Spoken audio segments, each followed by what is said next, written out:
நேர்மையோடும் மக்கள் எல்லாம் சிறப்பாக வாழ வேண்டும் நடத்தி கொண்டிருக்கின்ற இந்த பிஜேபியினுடைய இந்த நிகழ்ச்சியிலே கலந்து கொண்டு சினிமா துறையிலே மிக எளிமையாக இப்போ ஒண்ணுமே சொல்ல போனா ஒரு சாதாரண மாணவிகள் எப்படி பட்டிமன்றத்தை ரசிப்பார்களோ அதை போல எதிரே அமர்ந்து ரசிக்கின்ற தீபாகா அவர்களுக்கும் சுருதி அவர்களுக்கும் இந்த அமைப்பினுடைய தலைவர் ஐயா அவர்களுக்கும் இங்கே இருக்கக்கூடிய அன்பிற்கினிய பெற்றோர்களுக்கும் மாணவர்களுக்கும் இந்த நிகழ்ச்சி இவ்வளவு நேரம் தொகுத்து வழங்கி கொண்டிருந்த இரண்டு நெறியாளர்களுக்கும் அதில் என்னுடைய மாணவிக்கும் என்னுடைய நன்றியையும் வணக்கத்தை முதலில் சொல்லி இந்த நிகழ்ச்சியை சிறப்பாக வழிநடத்தி சொல்லிக் கொண்டிருக்கக்கூடிய நடுவர் ஐயா நம்மளுடைய முத்துக்குமரன் ஐயா அவருடைய பேச்சுக்கள் எல்லாம் நான் இணையங்களிலும் தொலைக்காட்சிகளே பார்த்திருக்கிறேன். அவர் சொன்னார், நான் ஒரு மாணவன் நடுவராக இருக்கிறேன், நீங்கள் பேராசிரியர்கள் பேச வந்திருக்கிறீர்கள், எனக்கு ஒரு மகிழ்ச்சியாக இருக்கிறது ஐயா. நாங்கள் சொன்னோம், எங்களுக்கு மகிழ்ச்சியாக இருக்கிறது.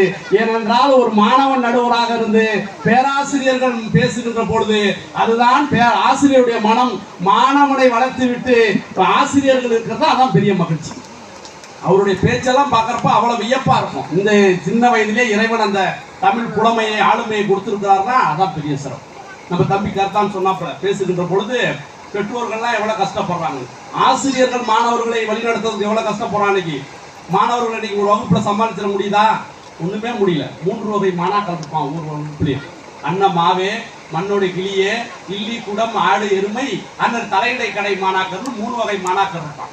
முதல் மாணாக்கர் அன்னப்பறவை மாதிரி சொன்னதை அப்படியே பிடிச்சிக்குவான், பாலையும் தண்ணியும் வச்சோம்னா அதை மட்டும் எடுத்துக்குவான். 2வது மாணாக்கள் கிளி மண்ணு மாதிரி, கிளி சொன்னதை அப்படியே சொல்லு, மண்ணு குடமா செய்யலாம், பானையா செய்யலாம். 3வது மாணாக்கள் ஓட்டக்குடம் சல்லடை.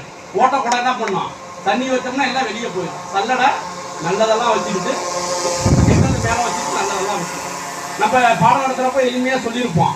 அந்த பாடத்தை புரிந்து கொள்வதற்காக அந்த பாட கருத்துக்களை சொல்லுகின்றப்ப இடையில நமிதா நயன்தாரா பத்தி ஒரு 5 நிமிடம் பேசியிருப்போம். அவன் என்ன பண்ணுவான், பரீட்சையில நமிதா நயன்தாரா பத்தி 40 பக்கம் எழுதி வச்சுட்டு நம்ம சொன்ன செய்தியை கடைசி ஒரு வரி எழுதுவோம். இதுதான் இந்த நிலையில் இருக்கிறது. உங்களுக்கு அனுபவம் இருக்கும். அவனுக்கு நக்கீரனை பத்தி பேசியிருக்கலாம், நமிதா பத்தி பேசியிருக்கீங்களே, உங்களை என்ன செய்யறது? அது ஓமை அன்னைக்கு அமைக்கிறப்ப அப்படி வருது நடுவர்களே. அதுக்கப்புறம் சொல்லுவான், இப்ப அணி இலக்கணமா நடத்துறப்ப நம்ம இலக்கிய பாடல்களை சொன்னோம்னா இன்னைக்கு ஏத்துக்க மாட்டேங்கிறான்.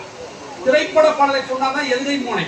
பெண்ணே நீயும் பெண்ணா, பெண்ணாகிய ஓவியம் 2 கண்டான், ஒவ்வொன்றும் காவியம், ஒரு 3ஆம் பிறையை சுற்றி தங்க சரிகை செய்த நற்றி, பனிப்பூக்கள் மீது தேர்தல் வைத்தார், அடி உனக்கே என்றும் வெற்றி, பிரம்மன் செய்த சாதனை உன்னில் தெரிகிறது. கல்லூரி முடிச்சு வீட்டுக்கு போய் பாடுறதுக்கு கல்லூரியில பிராக்டிஸ் பண்ணிருக்கீங்க.